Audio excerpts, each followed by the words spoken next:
Part 3 the 10 engine questions. ये सवाल आपकी कहानी का इंजन है। चैप्टर 1 लिखने से पहले इनका जवाब दें। इन्हें 5 जोड़ों में व्यवस्थित किया गया है। हर जोड़ा आपकी सीरीज का एक संरचनात्मक स्तंभ खड़ा करता है।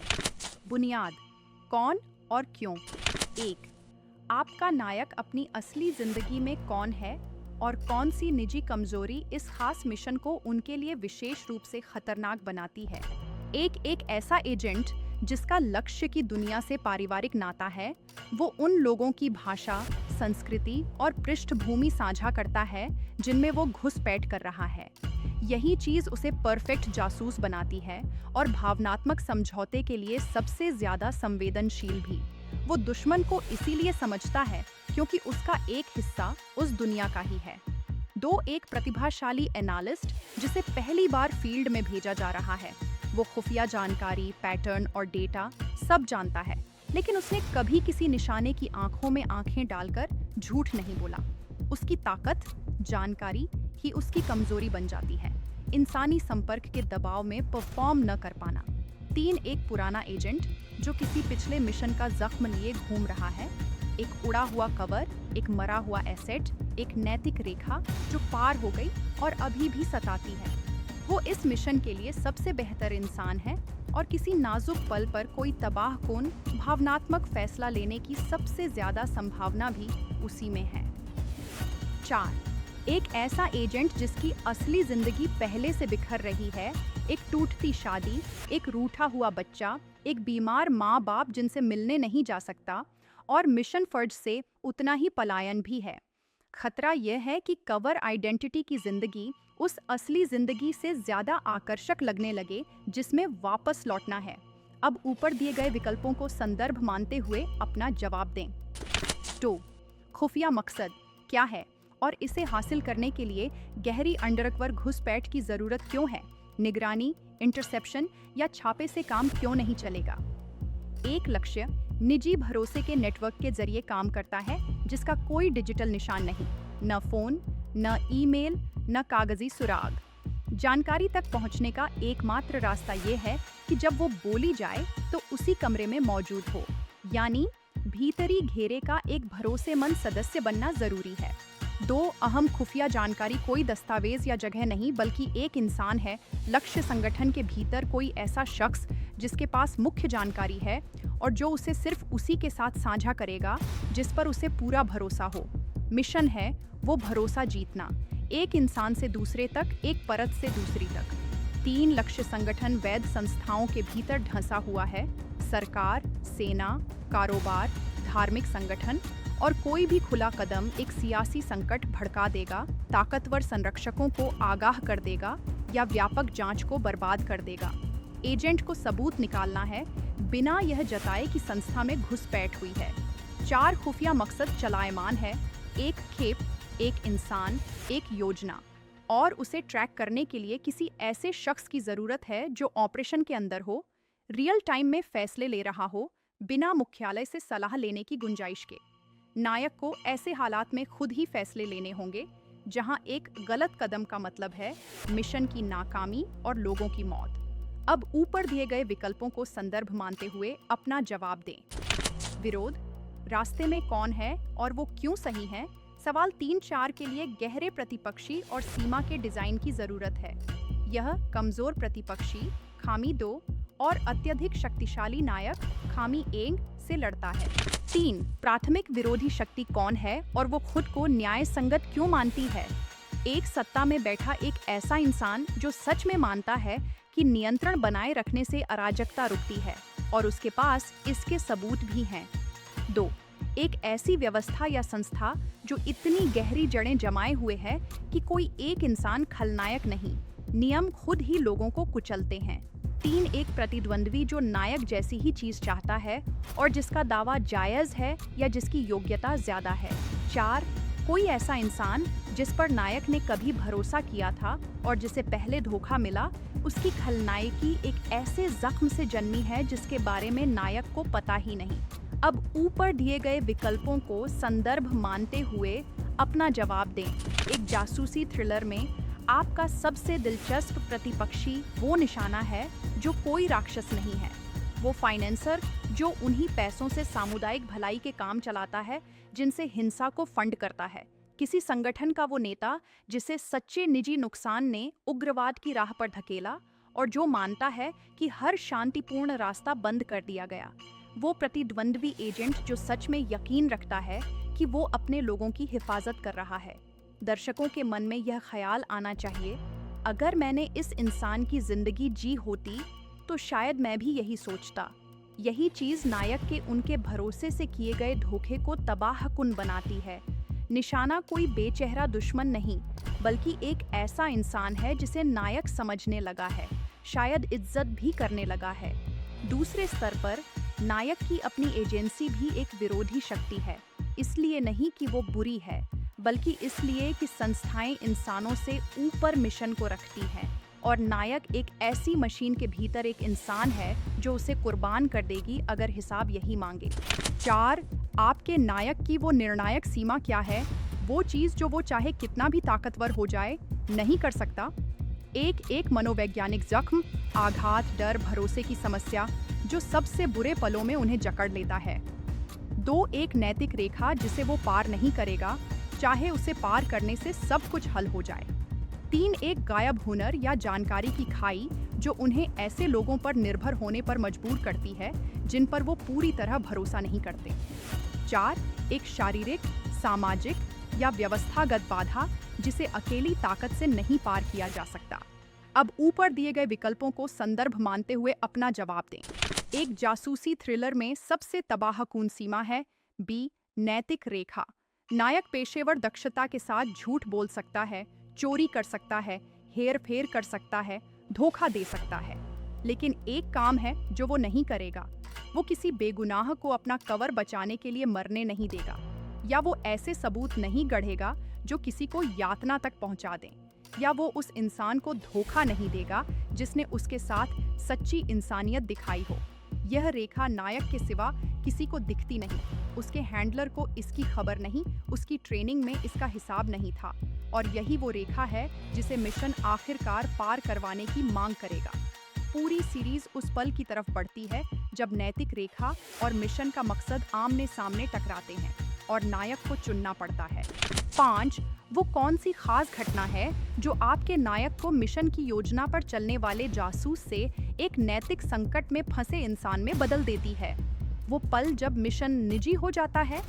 एक निशाना नायक की जान बचाता है, सच में निस्वार्थ भाव से, किसी परीक्षा के तौर पर नहीं, बल्कि एक सहज मानवीय प्रतिक्रिया के रूप में। और नायक को एहसास होता है कि वो किसी ऐसे इंसान को बर्बाद करने की योजना बना रहा है जिसे वो हालात अलग होते तो गर्व से दोस्त कहता। 2. नायक को पता चलता है कि लक्ष्य संगठन में सिर्फ अपराधी नहीं बल्कि पीड़ित भी हैं, परिवार, बच्चे, समुदाय के लोग जो इस पर निर्भर हैं। 3. नायक को ऐसी खुफिया जानकारी मिलती है जो मिशन की ब्रीफिंग से मेल नहीं खाती। निशाना वो नहीं जो एजेंसी ने दावा किया था, या एजेंसी का असली मकसद वो नहीं जो नायक को बताया गया था। जिस मिशन के लिए वो अपनी जान जोखिम में डाल रहा है, वो शायद उन हितों की सेवा कर रहा है जिन्हें वो खुद नहीं मानता। 4. वो एक ऐसी गलती करता है जो उसकी खुद की सीमा, सवाल 4 से जन्मी है, जिसका दोष वो किसी और पर नहीं मढ़ सकता। अब ऊपर दिए गए विकल्पों को संदर्भ मानते हुए अपना जवाब दें। कीमत और बंधन, क्या कुर्बान होता है, क्या बनता है? 7. अंडरक पर जिंदगी आपके नायक से जो खास कीमत वसूलती है, वो चीज़ जो वो खो देता है और जिसका मिशन रिपोर्ट में कभी जिक्र नहीं होगा, वो क्या है? एक असली जिंदगी का एक रिश्ता तबाह, दुश्मन के हाथों नहीं बल्कि गैर हाजिरी से। उनका साथी चला जाता है, माँ बाप की मौत हो जाती है जब वो पहुँच से बाहर हैं, बच्चा उनकी आवाज़ पहचानना भूल जाता है। मिशन कामयाब होता है, लेकिन जिस जिंदगी में लौटना था वो अब रही नहीं। 2 पहचान का एक टुकड़ा खो जाता है। इतने लंबे वक्त तक कोई और बने रहे कि अब खुद कैसे बने यह याद नहीं। उनकी पसंद बदल गई, उनकी सहज प्रवृत्तियां बदल गईं, उनकी भावनात्मक प्रतिक्रियाएं अब कवर। कीमत और बंधन, क्या कुर्बान होता है, क्या बनता है? 7. अंडरकवर जिंदगी आपके नायक से जो खास कीमत वसूलती है, वो चीज़ जो वो खो देता है और जिसका मिशन रिपोर्ट में कभी जिक्र नहीं होगा, वो क्या है? एक असली जिंदगी का एक रिश्ता तबाह, दुश्मन के हाथों नहीं बल्कि गैर हाजिरी से। उनका साथी चला जाता है, माँ बाप की मौत हो जाती है जब वो पहुंच से बाहर हैं। बच्चा उनकी आवाज़ पहचानना भूल जाता है। मिशन कामयाब होता है, लेकिन जिस जिंदगी में लौटना था वो अब रही नहीं। दो पहचान का एक टुकड़ा खो जाता है। इतने लंबे वक्त तक कोई और बने रहे कि अब खुद कैसे बने यह याद नहीं। उनकी पसंद बदल गई, उनकी सहज प्रवृत्तियां बदल गईं, उनकी भावनात्मक प्रतिक्रियाएं अब कवर आइडेंटिटी की हैं। मिशन पूरा हो गया, लेकिन जिस इंसान ने इसे शुरू किया था वो जा चुका है। 3 लक्ष्य की दुनिया के भीतर का एक इंसान कुर्बान हो जाता है। कोई जिसने कवर आइडेंटिटी वाले नायक पर भरोसा किया, जिसने उसके साथ अच्छाई की, जो उस अंजाम का हकदार नहीं था जो उसे मिला। नायक उसे आगाह कर सकता था, लेकिन नहीं किया, क्योंकि मिशन को उसकी चुप्पी चाहिए थी। वो इस इंसान का चेहरा जिंदगी भर अपने साथ ढोता है। 4 एक नैतिक यकीन टूट जाता है। वो मिशन में अपने मकसद, अपनी एजेंसी और सही गलत की साफ लकीर पर भरोसे के साथ दाखिल हुआ था। मिशन से बाहर निकलता है यह समझते हुए कि उसकी एजेंसी दुश्मन जितनी ही बेरहम हो सकती है, खुफिया जानकारी और हेर फेर के बीच की लकीर उससे पतली है जितना बताया गया था, और वो खुद कुछ ऐसा बन गया है जिसे वो कभी घृणा की नज़र से देखता था। अब ऊपर दिए गए विकल्पों को संदर्भ मानते हुए अपना जवाब दें। सवाल 8, दूसरे प्रमुख किरदार को स्वतंत्र एजेंसी देकर अविकसित महिला प्रमुख किरदार खामी 3 से लड़ता है। 8, आपका दूसरा प्रमुख किरदार कौन है और वो क्या चाहता है जिसका नायक से कोई लेना देना नहीं? ए, उनकी अपनी महत्वाकांक्षा या सपना है जिसे नायक की यात्रा उलझाती या खतरे में डालती है। 2, वो कोई राज या पुराना आघात लिए चलते हैं जो उन्हें स्वतंत्र रूप से काम करने पर मजबूर करता है, कभी कभी नायक के हितों के खिलाफ भी। 3, वो नायक जैसी ही व्यवस्था से लड़ रहे हैं, लेकिन बिल्कुल अलग कोण से, अलग तरीकों से। 4, उनका अपना निजी बदला, मिशन या जिम्मेदारी है जो उन्हें नायक से दूर खींच ले जाती है, ठीक उस वक्त जब नायक को उनकी सबसे ज्यादा जरूरत होती है। अब ऊपर दे गए विकल्पों को संदर्भ मानते हुए अपना जवाब दें। एक जासूसी थ्रिलर में सबसे दमदार दूसरा प्रमुख किरदार लक्ष्य संगठन के भीतर का कोई इंसान होता है, कोई साथी जासूस नहीं, बल्कि वो शख्स जिसकी जिंदगी में नायक घुसा हुआ है और जिसे वो आखिरकार धोखा देगा। निशाने की बेटी जो अपने पिता को आपराधिक दुनिया से बाहर खींचने की कोशिश कर रही है। वो लेफ्टिनेंट जिसे शक है कि संगठन का नेता उन्हें तबाही की तरफ ले जा रहा है और जो अपनी चुपचाप बगावत की योजना बना रहा है। वो पत्नी जो ज़रूरत से ज़्यादा जानती है और परछाइयों में अपना खुद का ऑपरेशन चला रही है। इस इंसान के अपने मकसद हैं, अपनी समझदारी है और अपना नैतिक संकट है, और उनकी कहानी नायक की कहानी के समानांतर चलती है, सबसे तबाहकुन पलों पर आकर मिलती है। जब मिशन अपने चरम पर पहुंचता है तो दूसरे प्रमुख किरदार का अंजाम दर्शकों को नायक के अंजाम जितना ही अहम लगना चाहिए। सबूत, वो पल जो सब कुछ बदल देता है। सवाल 9, एक ठोस समय सीमा तंत्र की मांग करके गायब तात्कालिकता खामी 5 से लड़ता है। 9, वो समय सीमा या उलटी गिनती क्या है जो आपके नायक को हमेशा के लिए वक्त लेने से रोकती है? एक शाब्दिक समय सीमा, कोई मरेगा, कोई डील खत्म होगी, किसी तयशुदा तारीख पर कोई घटना होगी।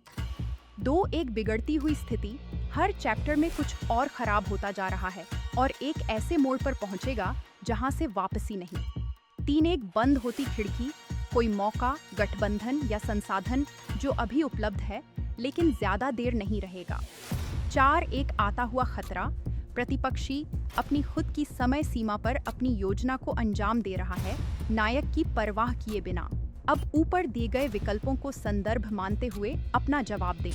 एक जासूसी थ्रिलर में आपको कई तात्कालिकता के तंत्र एक साथ बुनने चाहिए। पहला है ऑपरेशनल समय सीमा। हथियारों की डील किसी खास तारीख पर बंद होती है। सेल किसी खास घटना से पहले सक्रिय होता है। मुखबिर को एक खास दायरे के भीतर निकाला जा रहा है। दूसरा है कवर का क्षरण। अंडरकवर हर गुजरता दिन भेद खुलने की संभावना बढ़ाता है और लक्ष्य संगठन की काउंटर इंटेलिजेंस करीब आती जा रही है।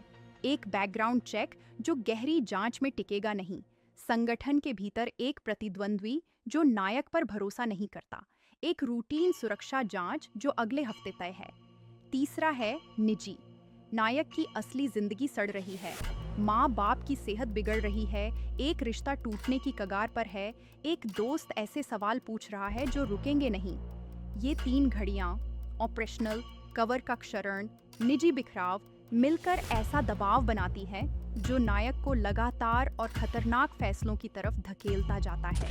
10 वो चरम पल क्या है जहां मिशन और नायक की इंसानियत आमने सामने टकराती है। वो दृश्य जहां मकसद को पूरा करने के लिए किसी ऐसी चीज को तबाह करना पड़ता है जो नायक के लिए अब अनमोल हो चुकी है। एक मिशन के लिए नायक को वो खुफिया जानकारी देनी होती है जो छापे, गिरफ्तारी या हत्या की वजह बनेगी, और जो इंसान तबाह होगा वो वही है जिसने उन पर पूरा भरोसा किया, जिसने उनके साथ सच्ची अच्छाई की, और जो वो राक्षस नहीं है जैसा एजेंसी की ब्रीफिंग में बताया गया था। मिशन पूरा करने का मतलब है यह जानते हुए इस इंसान की जिंदगी को खत्म होते देखना कि इसके जिम्मेदार वो खुद हैं। 2 मिशन कामयाब होता है, लेकिन नायक की जुटाई खुफिया जानकारी यह उजागर करती है कि असली खतरा निशाना नहीं, बल्कि नायक की अपनी एजेंसी या सरकार के भीतर का कोई शख्स है। सच बोलने से नायक का करियर खत्म होगा, परिवार खतरे में पड़ेगा और बात दब भी सकती है। चुप रहने का मतलब है असली दुश्मन की जीत। नायक को चुनना होगा उस संस्था के प्रति वफादारी जिसने उसे बनाया, या उस सच्चाई के प्रति जो उसने उघाड़ी। 3 निकासी गलत हो जाती है। सबसे बुरे पल में नायक का कवर उड़ जाता है और उसे उस दुनिया से लड़ते हुए निकलना होता है जिसमें वो महीनों या सालों से रहा है। लेकिन भागने का मतलब है लक्ष्य की दुनिया के उस इंसान को छोड़ जाना जिसने उसकी मदद की, जिसने उस पर भरोसा किया, और जो नायक की असली पहचान सामने आते ही मार दिया जाएगा। वो खुद को बचा सकता है या उस इंसान को, दोनों नहीं। 4 मिशन पूरा हो जाता है, नायक घर लौट आता है और डीब्रीफिंग में पता चलता है कि एजेंसी उस खुफिया जानकारी का इस्तेमाल उस तरह करने का इरादा रखती है जिसकी नायक ने कल्पना नहीं की थी। एक ऐसे तरीके से जो नायक की नज़र में अक्षम्य नुकसान पहुंचाएगा। नायक को तय करना होगा, चुप रहे और नतीजों के साथ जिए, या सच उजागर करे और एक बड़े जुल्म को रोकने के लिए अपनी जिंदगी तबाह करे। अब ऊपर दिए गए विकल्पों को संदर्भ मानते हुए अपना जवाब दें।